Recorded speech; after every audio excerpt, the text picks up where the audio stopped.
So it's been a really good year for football boots, with a lot of the big releases living up to expectations, some even succeeding them, and also giving us a lot of nice little surprises that have really delivered. But the thing is that in the middle of all that awesomeness, there have also been some releases and a couple of things that, if I'm honest, have just disappointed me a little bit. And that is what we're going to talk about today. And the first thing I'm disappointed with is, well, two boots actually. The Predator Elite FT and the Sakito Scudetta. Which is a little bit of a weird thing to say, I realize, because they are two of the finest boots released this year. So what on earth am I on about? Well, there's nothing wrong with the boots per se, just the fact that this does not have an AG option and this doesn't either. And I mean, Sakito are kind of excused.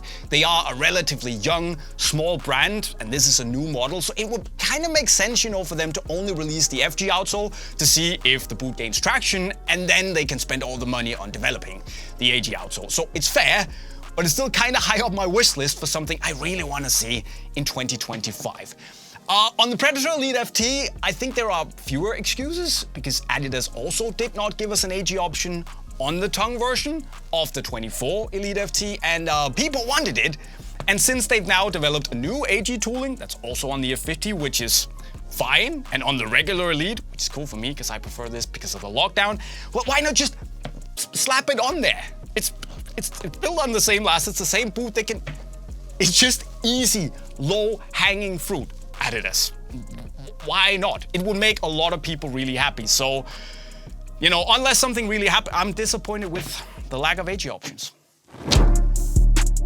And another thing for me is that Nike kind of mercurialized the Phantom GX2 and Luna 2, making it basically the same boot with only the height of the collar as the difference, and of course the naming. And you know, the naming, it's hard to really be mad at, but what I'm disappointed with is actually Nike using the Luna 1 outsole, so the Cyclone 360 outsole, on the Phantom GX2 as well. Not that it's not a decent tooling, because it is. I just really liked what Nike had going with the stub pattern and shape on the GX1. And you know, putting the Cyclone outsole on the GX2 and not only on the Luna 2, where it was originally made for, it's kind of made me less likely to wear the Phantom GX when I'm playing on FG. And I've only kind of looked at the boot when going on artificial grass, because the AG outsole is a lot more similar to the FG plate we got on the GX1. So that kind of sucked for me. And it's just, yeah. And then there is the kind of curious case of the PUMA King Ultimate that released in 2024.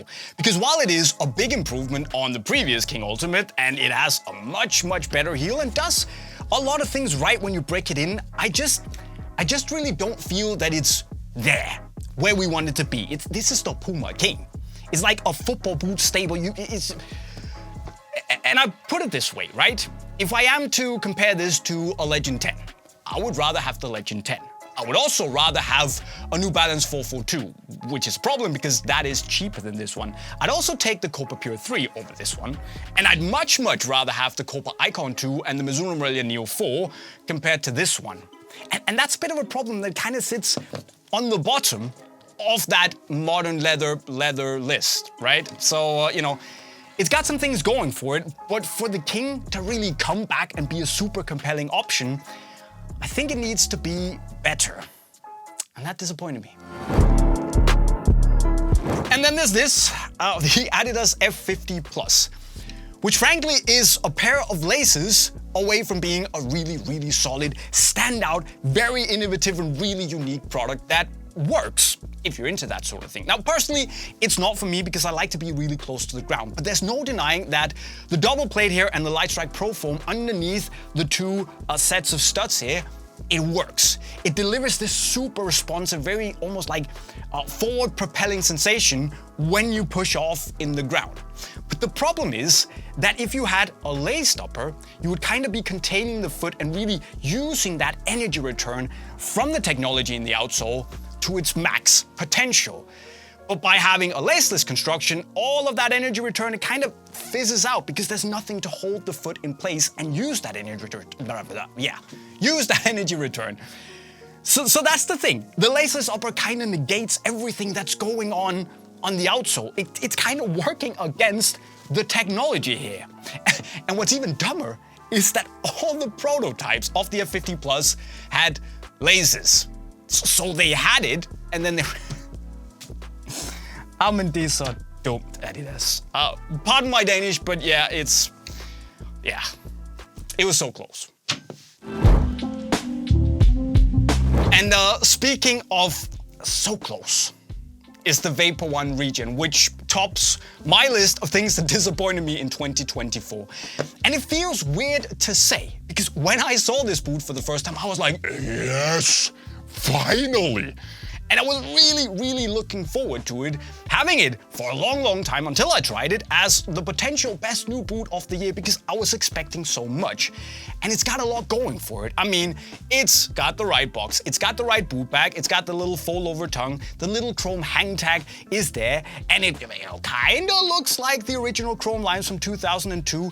The fly touch upper here is exquisite, and it makes at least the front half of the boot feel as I want a synthetic vapor to feel.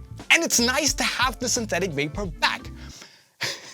However, and it's such a shame, Nike kinda messed up the heel. And I know it varies, thankfully, from model to model and size to size and all that stuff, but on my size, the heel is absolutely brutal. It is so wide, and not only does it look really bad, but it also doesn't feel like I expect a Mercurial to feel. And if they'd only done a little bit more work with actually pinching the collar in and making it just feel not like the Vapor One, but just better, then it would have been immensely better this for it. Of course, also the chrome finish isn't right. It doesn't look like it did back in the day and looks a little bit more like a takedown, but I can see through fingers with that if the heel had been right. And it's just, yeah, I know it's sold out in the blink of an eye. So clearly, who can say anything to Nike? But it's just, this is one of the most iconic Nike boots ever. And if they had just spent a little bit more time, instead of just slapping in on the Vapor 16 last, which clearly doesn't work for the heel, just spent a little bit more time and care on getting it right. It had so much potential, and that was the shot. This was the chance. They can't... Yeah. It's a shame. It's really a shame. I'm still gonna wear it, I think, but yeah. Nah. Yeah. Oh, okay, rant over, because 2024 has been a really good year. And the good thing about the disappointments that I have on this list is that most of it is actually relatively easily fixable. I mean, Adidas, you have the AG outsole, just slap it on the Predator Elite FT. So Keto, okay, it takes a little longer to develop an AG outsole, but it's pretty straightforward. You just gotta get it right? For the Nike Phantom Luna thing, okay, maybe consider not just streamlining everything into one thing. Mercurial, Phantom, just make it a little bit unique. Keep the uniqueness for the silos. King Ultimate, okay, a new generation of the King, that takes time to develop, I appreciate that. F50 Plus, literally, slap some lasers in it. Maybe give us a different upper with the U-throw tongue construction that we saw on the Crazy Fast Plus, and it would be really nice. And finally, of course, Nike, just fix the heel, do it again. I'll stop complaining. So there's that.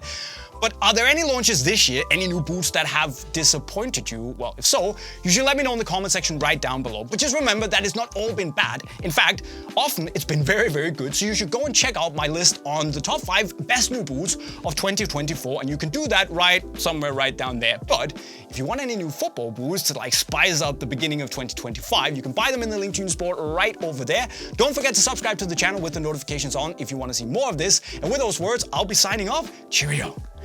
And breathe out.